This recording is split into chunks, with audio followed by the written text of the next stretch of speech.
Customer add করার জন্য প্রথমে ক্লিক করতে হবে হোম ট্যাবে, সেখান থেকে কাস্টমার লিস্ট অথবা বিজনেস সোর্স থেকে কাস্টমার গ্রুপ এবং কাস্টমার লিস্ট। আমরা দেখতে পাচ্ছি এই মুহূর্তে কোনো কাস্টমার অ্যাড করা নেই। নতুন একটা কাস্টমার অ্যাড করার জন্য ক্লিক করতে হবে নিউ বাটনে। এখানে একটা কাস্টমার ডিটেলস ফর্ম ওপেন হবে, যে ফর্মে আছে customer name, customer group, address, district name, phone number, fax number, currency etcetera. এখানে সকল ইনফরমেশন আমাদের এন্ট্রি না করলেও চলবে, শুধুমাত্র যেসব ফিল্ডের কালার লাইট ইয়েলো অর্থাৎ হলুদের মতো শুধুমাত্র সেই ফিল্ডগুলোতে লিখতে চলবে, বাকি ফিল্ডগুলো ব্ল্যাঙ্ক আমরা রাখতে পারবো, অর্থাৎ বাকি ফিল্ডগুলো হচ্ছে অপশনাল। তাহলে আমরা কাস্টমার নাম লিখছি Shafiqul Islam, customer group select করতে হবে, customer group local, address Savar. আমরা চেষ্টা করব একটু ডিটেলস অ্যাড্রেস লিখতে, যদি ডিস্ট্রিক্ট এবং থানা এগুলো জানা না থাকে তাহলে আমরা লিখব না। মোবাইল নাম্বারে তার অবশ্যই মোবাইল নাম্বারটা লিখতে হবে, পরবর্তীতে কাস্টমারের সাথে যেন আমরা যোগাযোগ করতে পারি সেজন্য। এবং আরেকটা ব্যাপার হচ্ছে শফিকুল ইসলাম নামে আমাদের সফটওয়্যারে অনেক কাস্টমার সেভ হইতে পারে, এদের ভিতরে প্রত্যেক শফিকুলকে আলাদা আলাদাভাবে চেনার উপায় হচ্ছে তাদের মোবাইল নাম্বার। এ কারণে মোবাইল নাম্বারটা অত্যন্ত গুরুত্বপূর্ণ।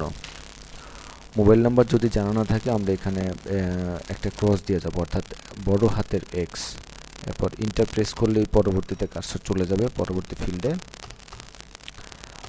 ট্রেড কারেন্সি টাকা, ডেবিটর অ্যাকাউন্ট ট্রেড ডেবিটর্স, ক্রেডিট লিমিট অর্থাৎ এই শফিকুল ইসলামের ক্ষেত্রে সর্বোচ্চ আমরা কত টাকা বাকি দিতে পারবো শফিকুল ইসলামকে সেই লিমিটটা এখানে বলে দিতে হবে।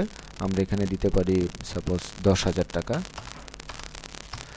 ডিউ পিরিয়ড হচ্ছে তাকে আমরা কত দিনের জন্য বাকি দিতে পারবো, অর্থাৎ কোনো একটা কিছু সে বাকিতে কিনলে সেই পণ্যের দাম, সেই আইটেমের দাম সে কত দিনের ভিতরে পে করবে অর্থাৎ সেটেল করবে। ডিউ পিরিয়ড আমি দিয়ে দিচ্ছি 30 ডেজ। এবং শফিকুল ইসলাম আমাদের অ্যাক্টিভ কাস্টমার, অর্থাৎ সে আমাদের শপে রেগুলার যাতায়াত করছে। এই কাস্টমারকে সেভ করার জন্য আমরা নিচ থেকে সেভ বাটনে ক্লিক করব।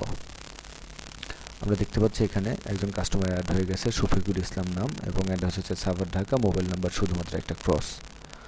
তাহলে নতুন একজন কাস্টমারকে অ্যাড করার জন্য প্রথমে ক্লিক করতে হবে নিউ বাটনে, সেখান থেকে কাস্টমার নাম লিখতে হবে আনোয়ার হোসেন, ইন্টার প্রেস করলে পরবর্তীতে কার্সর চলে যাবে, customer group friend, address Motijheel, district name থানা নেম দরকার নেই, মোবাইল নাম্বারটা 01711, ইমেল অ্যাড্রেস জানা থাকলে লিখতে পারি। ক্রেডিট লিমিট 0 দেওয়া মানে হচ্ছে গিয়া সর্বোচ্চ, অর্থাৎ তার ক্রেডিট লিমিটটা থাকবে আনলিমিটেড, তাকে যত ইচ্ছা আমরা বাকি দিতে পারবো। এবং ডিউ পিরিয়ড 0 মানেও একই ব্যাপার, অর্থাৎ ক্রেডিট লিমিট এবং ডিউ পিরিয়ডে যদি আমরা 0 এবং 0 দিয়ে রাখি তার মানে হচ্ছে তাকে আমরা অনির্দিষ্টকালের জন্য বাকি দিতে পারবো, অর্থাৎ কোনো একটা বিল কতদিনের ভিতরে সেটেল করতে হবে এক্ষেত্রে সফটওয়্যার আমাদেরকে কোনো প্রকার ওয়ার্নিং দেবে না এই কাস্টমারের ক্ষেত্রে। সেভ করার জন্য সেভ বাটনে ক্লিক করতে হবে।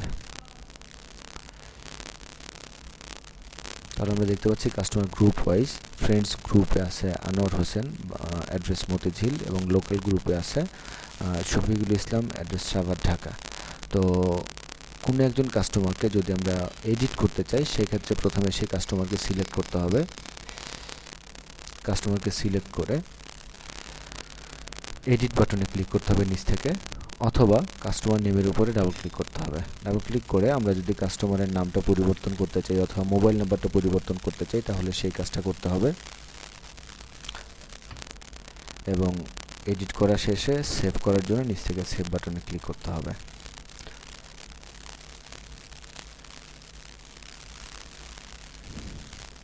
কোনো কাস্টমারকে ডিলিট করার জন্য প্রথমে সেই কাস্টমারকে সিলেক্ট করতে হবে, কাস্টমারকে সিলেক্ট করার পরে নিচ থেকে ডিলিট বাটনে ক্লিক করতে হবে এবং সফটওয়্যার কনফার্মেশন চাবে are you sure want to delete.